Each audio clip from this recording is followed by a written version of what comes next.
I know we're all in gratitude. We are. And I'd like to start today from where we left off last week in my talk, which was about gratitude, and it was also about appreciation. And I mentioned that gratitude is giving thanks, right? And we all did that copiously and abundantly with our families and our friends on Thanksgiving Day. I talked about appreciation also, and I did say that appreciation is, for me anyway, a deeper perception of gratitude, or it's really recognizing the intrinsic value and worth to ourselves of what we're given in our lives. And appreciation is me recognizing you here today and being in gratitude that you're here with me. It's you being in gratitude and recognition for the presence of each and every one of you and the gifts that we're given in our lives through our family, through our work. There's a lot of gratitude a lot of gratification that we get from our work, right? Even if sometimes it's stressful or seems that way, right? But we can appreciate that, and we can recognize how it enhances our life, and that's really what appreciation is. I love you for who you are and how you bring beauty to my life and love. And in appreciation, that's where we expand and we grow. Because appreciation is an openness, really, to gifts coming from the divine.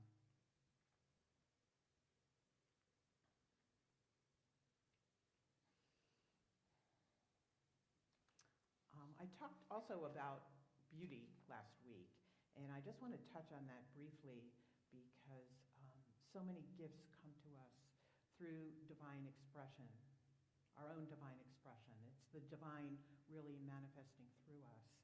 And I'm particularly appreciative this morning of Deb here this morning. And I really want to express how her solid foundation in her musical gifts as a songwriter and as a pianist and a vocalist and as a very committed, loving presence in our community. I am in deep gratitude for that, and I recognize the beauty that is Deb in all of its manifestations, and I'm feeling that very strongly here today, so I really want to thank you, Deb. So beauty. I talked about beauty being a givingness from within, right? It's the way that we express the divine within us. And there are two ways that we can connect with the divine. And I did talk about the inner path, which is meditation or contemplation, could be journaling, any ways that we go within to recognize the truth of our being, right? Beyond the physical, the spirit that is our truth. The other way, the second path, is through recognizing beauty, which I just expressed here. And that is our divine expression. And that is our giving to the world, to each other. Right? We give through whatever is coming forth through us, right? And it may be an artistic talent, such as Deb has, or it may be the way we relate to our family, right? Our children and our grandchildren, our siblings, our parents, the way we love our parents, especially as they're aging. And we can express that love in so many ways, right? That's a givingness, and it is the divine moving through us.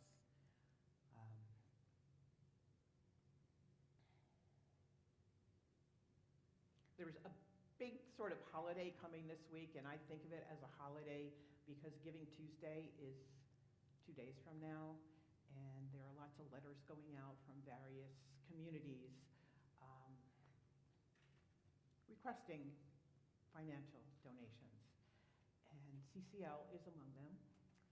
And I just want to express appreciation for me personally, not as your senior minister, but really as Christina, for my ability to be here and your gifts to me, for receiving what I receive in this beautiful community.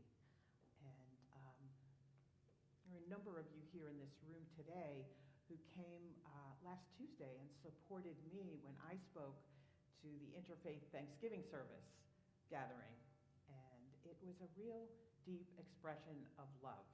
The theme was gratitude in action. And I spoke, it was the first time I spoke to this gathering, although it was the second time I had attended. And I spoke about a very foundational principle here in religious science, which is God. What are the characteristics of God? Omnipresence. God is everywhere, even in situations in which we may perceive unpleasantness or discord or discomfort. God is in those situations too. And we know that when we're really connecting with God, right? The second way is omniscience, which I think of as connecting with the divine and receiving guidance. So our intuition, right? Divine wisdom coming through when we get creative ideas or inspiration about something that we might take action on. That is really the divine expressing through divine wisdom. And then the last piece is omnipotence. And that's where our power is, right? Our power is not in our physical beingness, me, Christina, right? That's not where my power comes from. My real power comes when I connect with divine truth. And whether I do it from internal contemplation or meditation, or whether I do it through connection externally, beauty, giving, expressions of love, nurturing of others, that is a connection with the divine. And that is a deep spiritual principle that every faith has, right? It's the abiding principle in the Kabbalah, giving to others and service to others, right? And that's how the divine expresses through us, and that's how we can connect with the divine. Right? Jesus spoke about giving in the Bible in many places, giving to the poor, giving to the downtrodden, giving whatever we can. And I'm not talking about financial, I'm just talking about giving of ourselves, our beingness. And at the Thanksgiving service on Tuesday, the interfaith service, there was a lovely young man who was representing his mosque in Willingboro, and he got up, and he's a physician actually, and a member of their board, and he also spoke about his faith and givingness, right? So I just want to remind all of you that just by being here today, just by your presence, here or wherever you are, when you are in connection with the divine, whether it's internally through a practice, a spiritual practice, or whether it's in your expression, your daily expressions, or expressing art or music as Deb does, your relationships with your family and your friends, right? That is your divine expression.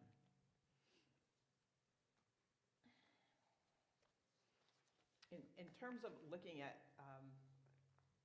financial abundance, what are finances? What is money really? It's really just an energy, right? It comes into our life, it flows, and it moves on out again, right? Whether we're paying our bills or we're giving gifts, we're giving of our energy, I do a job and my employer gives me a salary, gives me a gift of compensation for the work I do for that company or that organization, those individuals, and it's really an exchange of energy, I give my love, my talent, and what comes back to me is financial abundance for me to live my life, just in the physical world, pay my bills, all of that.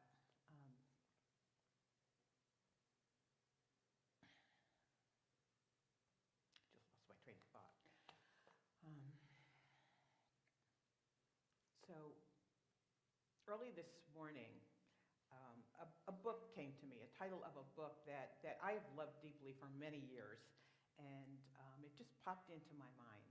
And it's by a woman named Lynn Twist, and she is a fundraiser by profession, and she is one of the co-founders of the Pachamama Alliance, which you've heard of Pachamama Alliance through Marty and June.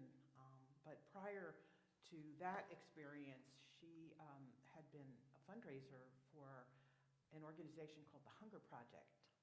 And as a result of her experiences in that organization, she had connected with many, many people around the world, right? Many wealthy individuals and many people who were recipients of the generosity of many of the people who gave to the Hunger Project. And this morning, what popped into me were two very poignant scenarios that she talked about in her book. And one of them was an experience of being in Chicago and accepting a gift of $10,000 from a corporation to the Hunger Project.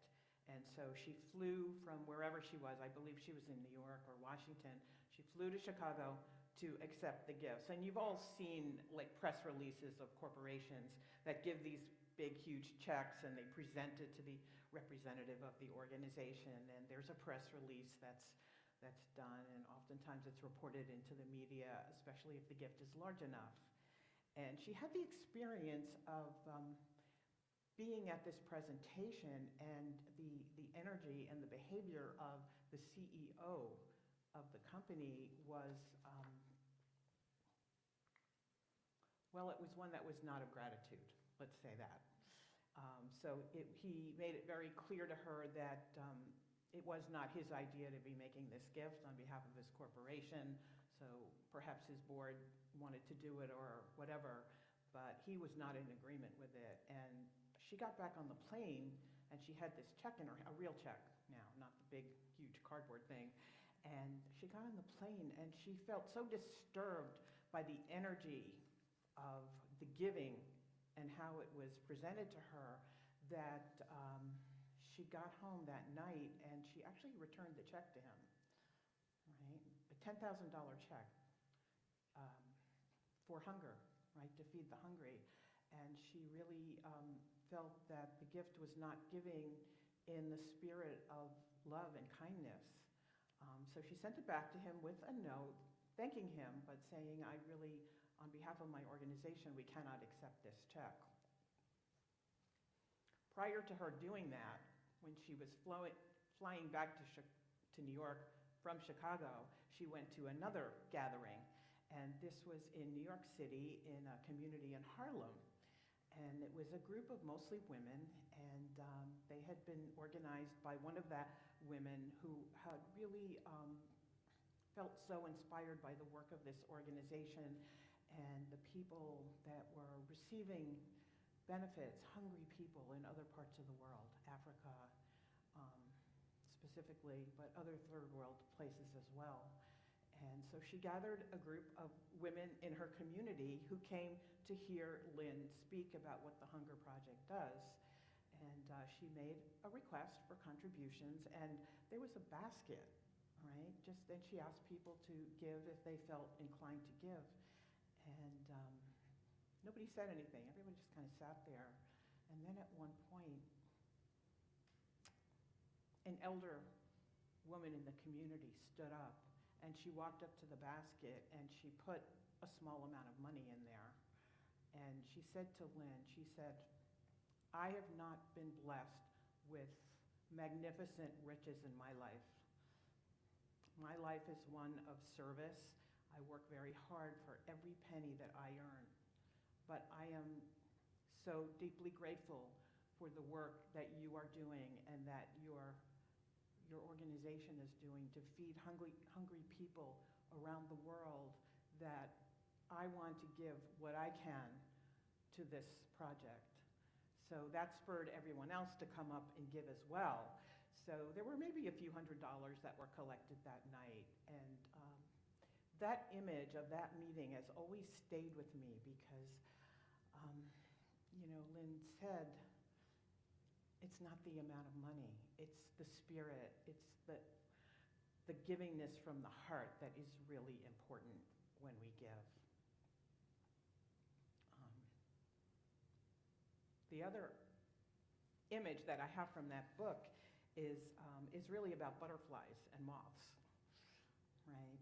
And we all know butterflies as a symbol of transformation, right?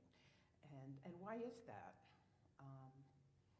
And if you've ever studied biology or thought about what butterflies do and how they're born, they have a certain developmental stage where they're caterpillars, right? And they live on trees and they voraciously eat leaves. And then at some point they go into a cocoon.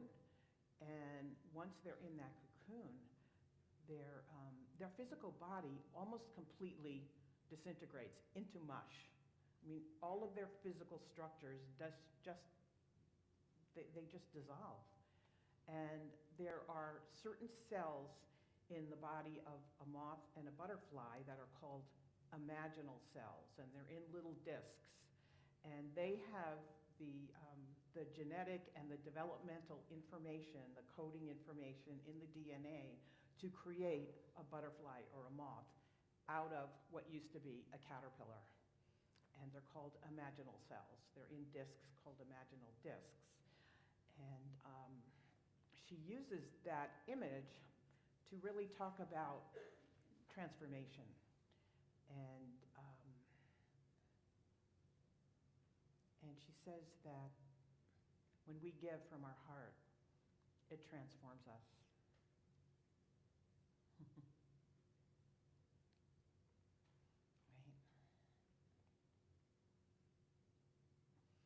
Right? So we remember our gratitude and our love that we've all been celebrating with each other all week.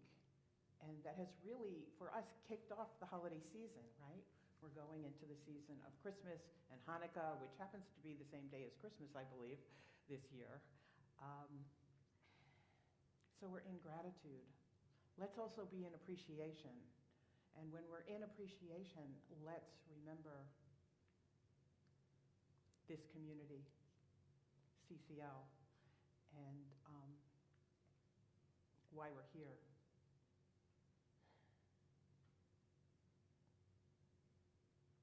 And are we being transformed when we're sitting here singing with each other, loving each other, being inspired, I hope, by talks at service, whatever it is. But it's the energy of nurturing and loving, and we're each giving to each other, are we not? And in that, that's the transformation. And this week, we're being asked to give financially to support this organization. And I just completed a letter yesterday together with Reverend Catherine,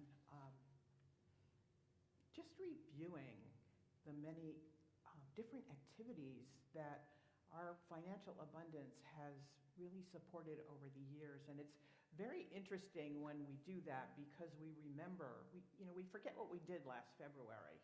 All of us do. But when we sit down and really journal about it and write about it, we really can get into a place of deep appreciation for what we have accomplished in our lives. And I mean accomplishment in the sense of this is what I did with my time. This is what I did with my energy. And I will add to that, this is what I did with my financial contribution to this organization. So, Giving Tuesday for CCL is really our year-end giving campaign, asking all of our members to contribute according to their heart, right? According to your heart, to support the stability and the foundation and the creativity and the opening and expansion of CCL as an organization, CCL as a community of loving and giving, and CCL as a platform for retreats and programs and guest speakers and workshops and all that is received here. And in that, I express my deep gratitude to each and every one of you. And I'm grateful just for being here, so thank you. And so it is.